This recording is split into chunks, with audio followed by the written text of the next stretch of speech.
KZN MEC for Agriculture and Rural Development, Bongiwe Sithole-Moloi,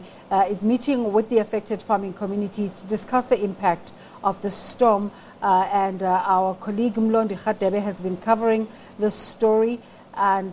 this is what he had to say earlier. We have dealt by these heavy rains a huge blow, and what actually has happened, a number of our farmers have been affected, and with that we have visiting some of that, as the one that we have visited recently, Buzini farm has lost cattle as well, and also some crops has been damaged by the hail. What actually has happening is that the bridge, the infrastructure of this farm is highly dealt with. We have 3 bridges that have been washed away by the heavy rains, and including the office was affected with the water getting into the office. But looking at the province-wide situation, we have a number of farmers that have lost their cattle due to the lightning that has struck them, and also goats and chickens. A lot of livestock there has been lost in the province. When we look around, and even the crops, the storm has caused us a lot of farmers to lose their production, and we are worried about that. But what we have done between the time that this heavy rain has started, we have consolidated some report, and we have found that to be able to deal and mitigate some of the problems that they have and losses that they have incurred, we need about plus minus 50 million for the crops and livestock. But for the commodity, the sugarcane industry has actually dealt with by this storm a huge blow of saying that if they have to deal with their infrastructure, they will need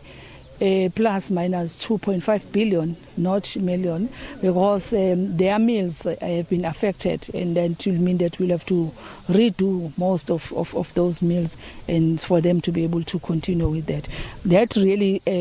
has to do with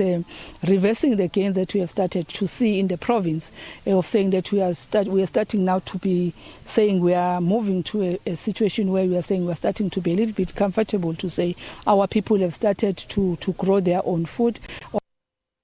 to be stable, and producing a substantial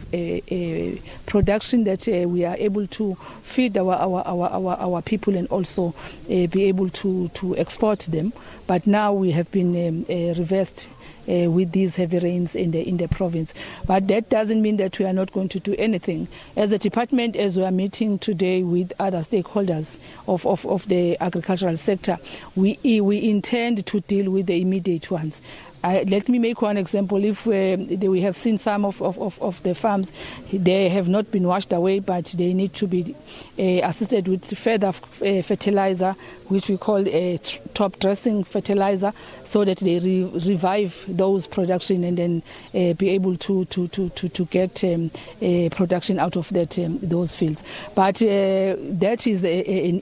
immediate intervention. As one is looking forward to the province being declared as a disaster,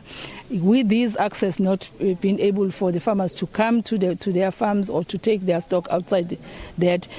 will mean that Department of Transport has to come on board with us to assist us on those access roads and access to the market, because the roads and bridges has been affected, and some have been washed away by these heavy rains. So we're hoping that today, when we discuss, we'll get more other information, but we'll have a plan of dealing with some of the immediate effects that we can deal with, like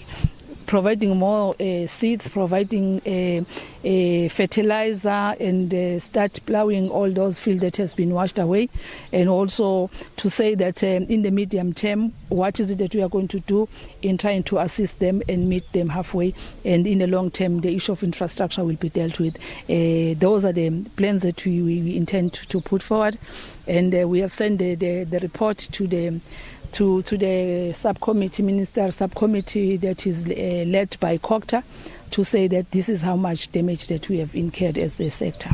There's also fear, MEC, in relation to if the farmers are